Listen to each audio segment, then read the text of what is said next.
안녕하세요. 국가정보원의 역할과 기능 축소 방안을 먼저 발제하게 된 민변 디지털정보위원회 위원장 조지훈 변호사입니다. 저희 자료의 내용, 저희 토론의 자료집 위에 근거한 내용을 참고해 주시고요. 저희 PPT로는 간단한 내용들만 짚도록 하겠습니다.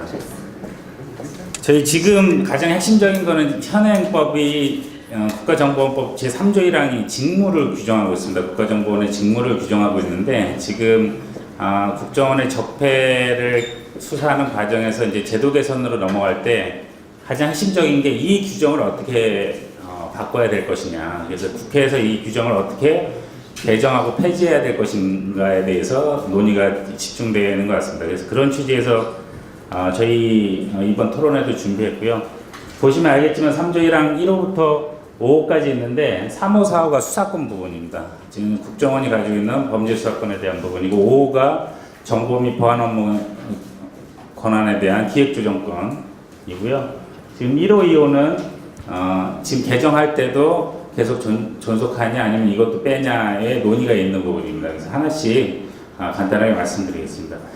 첫 번째로 범죄 수사권 이관 부분입니다. 이거는 문재인 대통령의 확고한 공약이기도 하고 지금 현재 선 국정원장님도 이관에 대해서 정책적인 의지를 분명히 표시한 부분입니다. 이 이관 문제가 왜 제기되었냐 했을 때는 여기 나와 있는 것처럼 기존의 국정원, 그다음에 중정에서 안기부, 국정원에 이르기까지 한 56년, 60년 이상 되는데요. 그 기간 동안 이 정보기관의 수사권이 국가 안보를 위한 것보다 정권의 안보를 위해서 사용됐다. 이런 측면이 강하다는 겁니다. 그래서 예전에는 군사독재 시절에는 다 고문했었죠. 고문하고 회유하고 그래가지고 사건을 조작했는데 이명박 박근혜 정권에서는 그걸 상당히 가공해서 기획하고 이거를 터뜨리는 형식으로 진행됐습니다. 그게 심리전 여론전으로 확산이 됐고요. 그래서 목적 자체가 제대로 수행되지 못하고 있고 그 자체는 기관이 가지는 속성 때문이다라는 겁니다. 그리고 두 번째는 이런 수사권을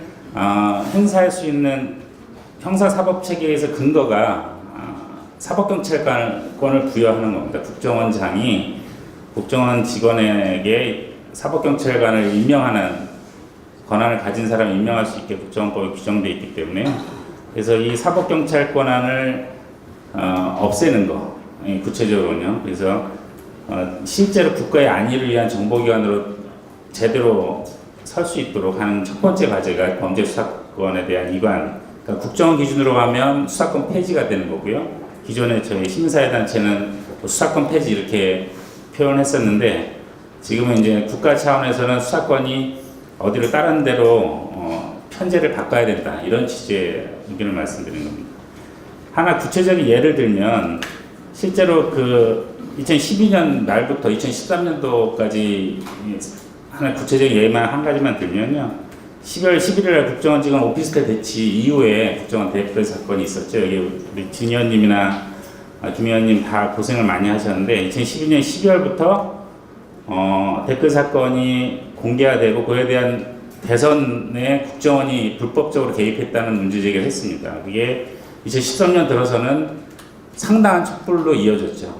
상당한 촛불로 이어졌는데 지금 돌아보면 그때 댓글 사건을 지금처럼의 한 반만이라도 검찰이 수사할 수 있도록 법과 원칙에 따라서 보장이 됐다고 한다면 저는 박근혜 정부가 2016년에 탄핵이 되는 게 아니라 오히려 그 이전에 2014년 이전에 탄핵되지 않았을까 하는 생각이 듭니다. 근데 그거를 막은 정치적인 측면에서 보면 사건이 내란음모 사건이죠. 2013년 8월 28일 날 내란음모 사건으로 완전히 모든 걸 다 국면이 전환됐습니다. 이런 걸 기획할 수 있는 게 국정원의 수사권이 아닌가 하는 거고요. 이 힘은 국정원이 이 사건을 기획하고 터뜨릴 수 있는 권한이 가지고 있었기 때문입니다. 근데 그 권한 중에 구체적으로 뭐가 한 가지 예만 잠깐 말씀드리면요. 이게 그 당시에 보도됐던 재연에 실험했다는 거죠. 국회 정보위원회 와서 국정원이 그 당시 내란모 참석자들이 폭발물 관련해가지고 한 자료가 있는데 그거를 재현하는 실험 동영상을 정보위에서 틀었습니다. 근데 나중에 1심 판결에서 이 실제 그 실험을 했던 국정원 블랙명언이 나와서 법정에서 이 실험을 어떻게 했냐 그랬더니 해당 피고인의 피의자의 이게 압수된 파일 txt 파일하고 다르게 실험한 이유가 뭐냐 그랬더니 여기 나오죠. 안 해봐서 모르겠다. 그 정도의 양으로는 폭발을 안 하기 때문에.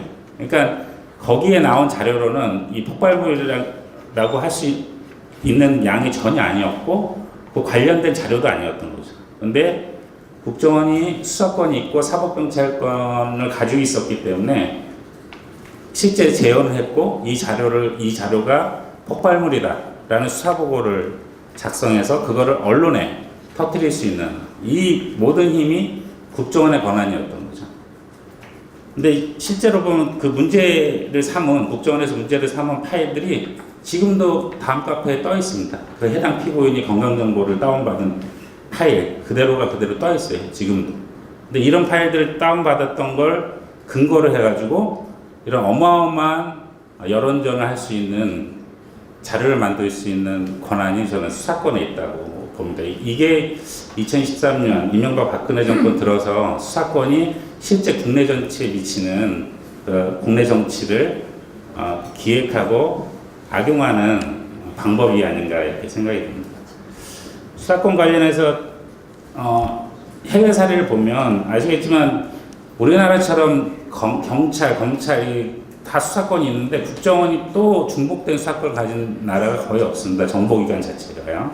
그래서 미국 같은 경우는 FBI가 수사권이 있고 CIA가 정보기관이죠. 그래서 이런 관계가 잘 드러난 영화가 시카리오라는 드네블레브의 아주 유명한 영화죠. 그 영화를 보면 실제 CIA가 공작 업무를 하는 데 있어가지고 사법경찰관을 가진 FBI가 어떤 역할을 하는지 이런 게 잘 나와 있습니다. 영국도 마찬가지로 정보기구가 범죄수사권이 있다가 이렇게 국가범죄기구, 그러니까 범죄기구를 중요범죄를 따로 다루는 그런 조직이 생기면서 대테러 행위에 집중하고 있습니다. 영국도.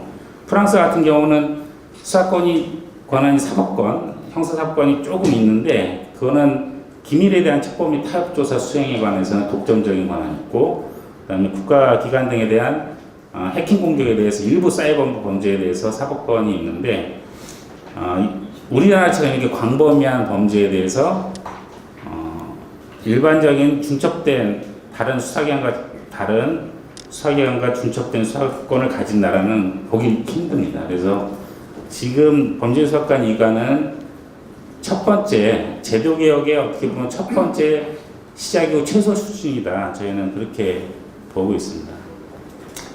그리고 두 번째는 정보 및 보안 업무 기획 조정권인데 이것도 지금 드러나는 거 보면 왜 국정농단에서 국정원이 빠지지 않느냐가 여기서 확인이 된다고 봅니다.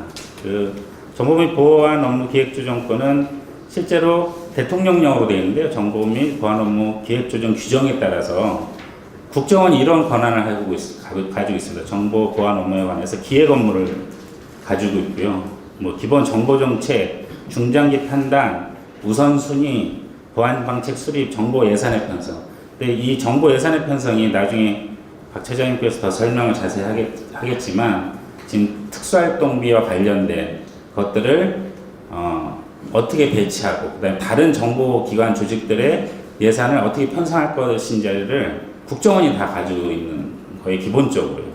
그래서 다른 정보 조직들이 국정원의 말을 듣지 않을 수 없습니다. 그래서 기본 지침 수립 이게 기획 업무고요.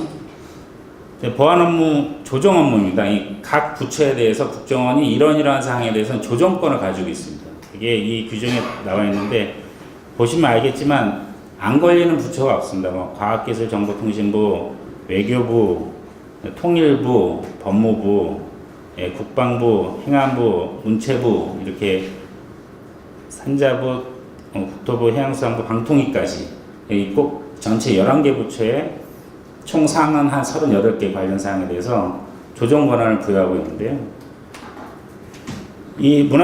지금 확실히 범죄 사실로 드러난 건 문체부에 보면 국정원의 권한으로 공연물 및 영화의 검열, 조사, 분석 및 평가에 관한 사항을 조정권을 가지고 있어요. 국정원이 문체부에 대해서. 그래서 영화진흥위원회든 블랙리스트든 화이트리스트든 개입할 수 있었던 제도적인 근거가 이 규정 때문입니다. 그래서 문체부 공무원이 한테 국정원이 가서 이런 권한에 해당되는 업무란 이유로 조정권을 행사하면 문체부 공무원들이 따를 수밖에 없는 구조가 되어 있는 겁니다. 지금. 그래서 이것만 보면 국정원이 모든 부처에 대해서 정보를 다 볼 수 있고 조정할 수 있고 개입할 수 있는 이런 권한이 제도적으로 보장되어 있다. 그래서 지금 시점에서 이거를 저희가 뭐 다 없애고 뭐 다 해야 된다 이런 취지가 아니라 이 기획조정권이 국정원한테 있어야 되냐. 지금 현재 시점에서 국정원이 모든 정보조직과 모든 관계부처를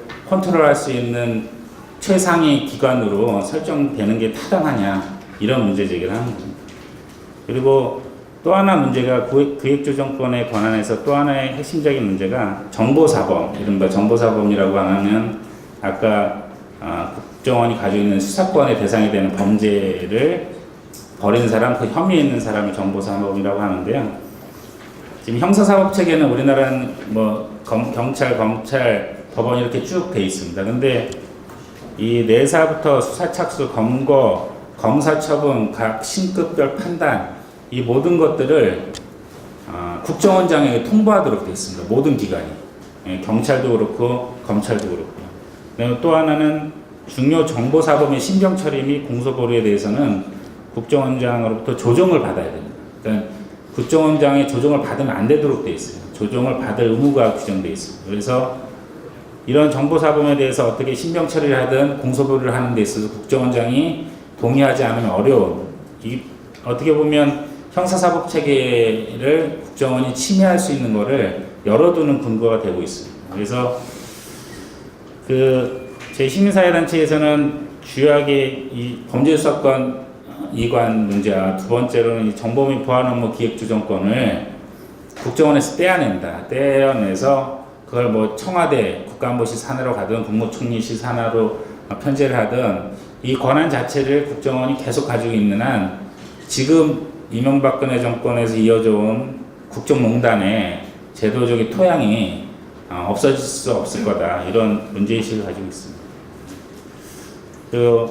이 해외정보 수집기관으로 개편한 국내정보 수집 금지는 이제 문재인 대통령 공약도 그렇지만 국내 정보를 조금이라도 하면 그게 국내 민간인에 대한 사찰이 되고 그다음에 여론 공작이나 이런 거리를 제공할 수 있는 근거가 될 수 있다는 측면에서 국내 정보를 아예 수집을 금지한다는 그런 제안입니다.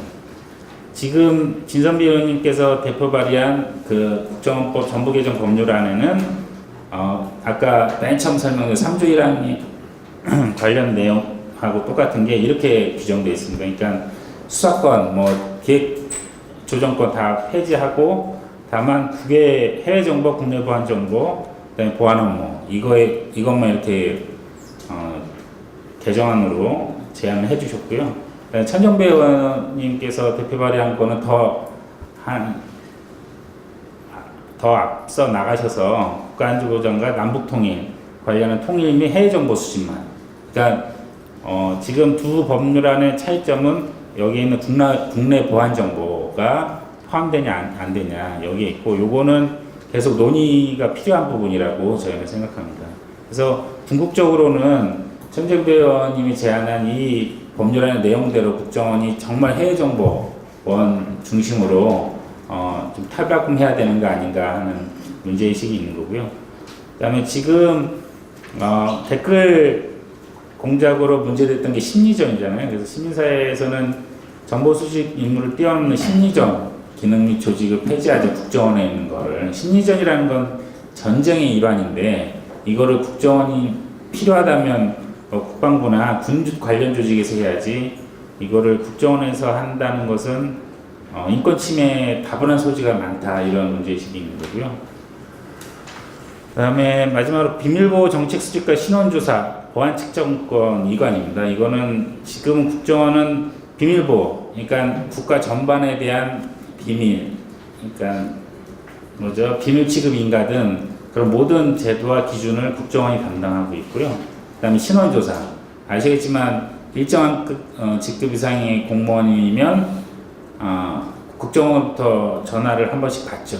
그래서 뭐 누구 어디 재산 뭐가 있는데 이건 어떻게 된 겁니까? 이렇게 전화를 다 받는 거예요. 받고 취업을 하게 되는데 국정원이 그런 신원조사 업무를 그럼 왜 꼭 국정원이 가져야 되냐? 뭐 행안부나 이런 데서는 충분히 할 수 있는 거 아니냐? 다른 해외 사례에서도 행안부나 이런 데서 대부분 담당하고 있는데 왜 그걸 국정원이 다 하고 있느냐? 그런 문제 의식이 있는 거고요. 또 하나는 이 신원조사 업무를 통해 가지고 이른바 조난 자료라고 하죠. 뭐 많은 사람들의 인적 정보를 국정원이 축적하고 있는 겁니다. 개인 정보를. 신원조사할 때 그 사람이 그 당시 가지고 있는 뭐 재산, 뭐 인간관계, 뭐 그다음 경력 이런 게 다 조사되기 때문에요. 그래서 그런 정보 축적에 대한 위험성에 대해서 문제의식이 있는 거고요. 그 다음으로는 보안 측정권입니다. 보안 조사. 이거는 아시겠지만 이 공공기관이 1년이건 정기적으로 국정원이 시스템에 대해서 다 보안 점검을 하는 조사하는 취지에서 시스템을 다 들여다봅니다.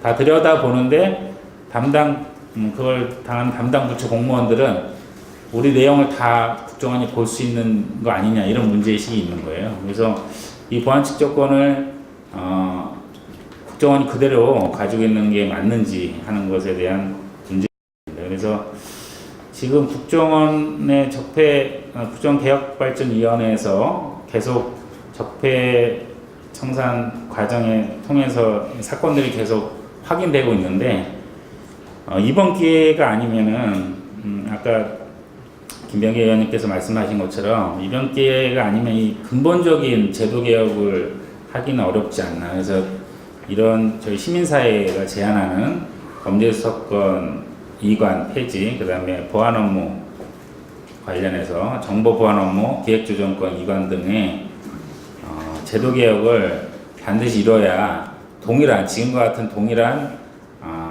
가슴 아픈 일들이 반복되지 않을 거라 생각이 듭니다. 제 첫 번째 발제는 이상으로 마치겠습니다. 감사합니다.